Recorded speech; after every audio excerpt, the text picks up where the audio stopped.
Le Comte de Monte Cristo, ça a été une révélation pour moi. Je devais avoir 15 ans et je l'ai lu, au bord de la mer, en Normandie, sur des rochers et je pense que c'est, la première fois que je me suis dit: «Mais les romans historiques, c'est quelque chose d'extraordinaire. Si, un jour, moi, j'écrivais des romans historiques, je crois que je serais vraiment heureuse et je me sentirais à ma place».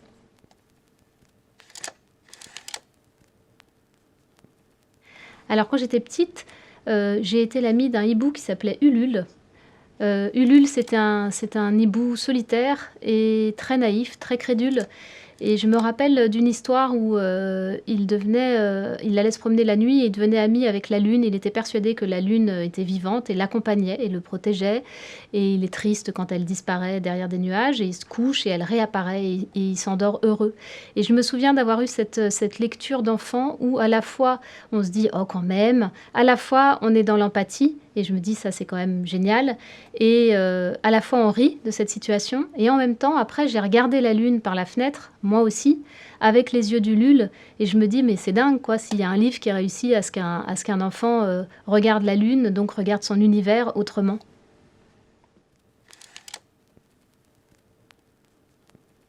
Je crois que le livre que j'ai le plus demandé à ma mère de me lire, c'était La Moufle. Dans cette histoire, en fait, les animaux demandent tous la même chose. Ils demandent à aller dans cette moufle minuscule et j'aimais beaucoup l'idée que c'était impossible que tous ces animaux rentrent dans cette moufle. J'aimais beaucoup aussi que ça répète toujours la même phrase comme une ritournelle et j'aimais beaucoup qu'on me répète ces mêmes phrases tous les soirs. Donc voilà, c'était la double répétition. J'aurais adoré être Fanfan la Tulipe. Parce que Fanfan la Tulipe, c'était à la fois l'aventurier, à la fois le défenseur de la justice, à la fois, la légèreté. Je l'ai vu à peu près 30 fois, je pense, ce film. Je connaissais par cœur, la chanson là, En avant Fanfan la Tulipe, en avant et voilà et c'était Gérard Philipe quoi, donc Fanfan la Tulipe. Le premier livre que j'ai lu toute seule, c'est Le marin qui dansait. Voilà et je me souviens pas forcément, l'histoire en fait et voilà, je me dis que c'est chouette, c'est une histoire d'un voyage et de quelqu'un qui danse, donc ça devait être sympa.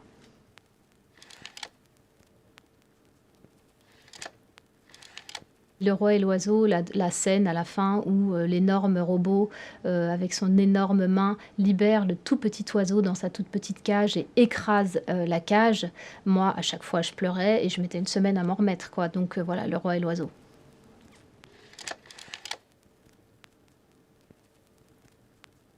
La sorcière camomille, elle n'existait pas encore quand j'étais petite et je l'ai lu à mes enfants pas mal.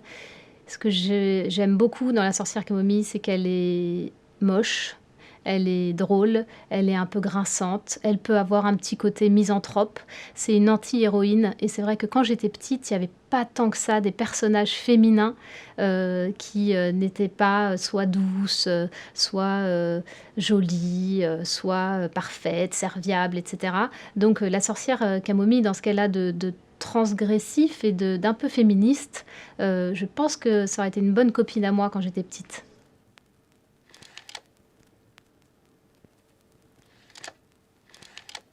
Le Petit Prince, pour moi, c'est une métaphore, extrêmement poétique de l'enfance, de ce qu'est l'enfance. C'est un adulte qui raconte comment l'enfant, en lui, le sauve et puis c'est donc voilà, pour moi, ça mêle, la poésie, la magie de l'enfance aussi et la nostalgie qu'un adulte peut avoir de son enfance et c'est, un livre assez miraculeux.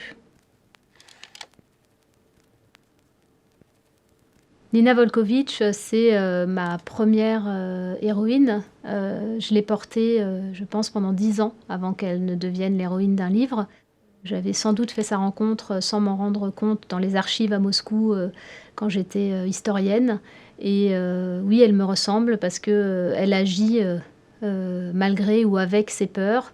Elle veut sauver sa mère et puis Nina Volkovitch, c'est aussi, mon lien très fort avec la Russie, donc je dirais Nina.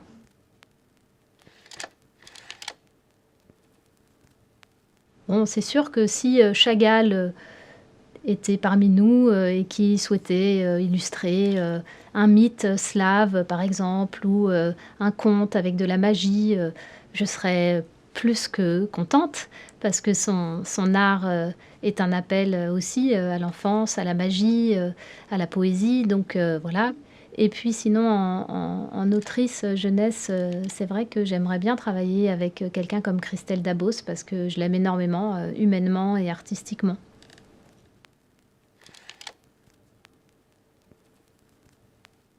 Il y a une grande fresque, historique que j'aimerais écrire sur, les filles du roi, qui sont, ces femmes qui ont été, envoyées, pour coloniser, le Canada, par le roi de France au XVIIe siècle et ça quelque part, ça m'appelle. Ce voyage, de Dieppe au Canada, et accompagner ces femmes et montrer encore des destins de femmes, extraordinaires à travers ça et des beaux combats et un énorme voyage.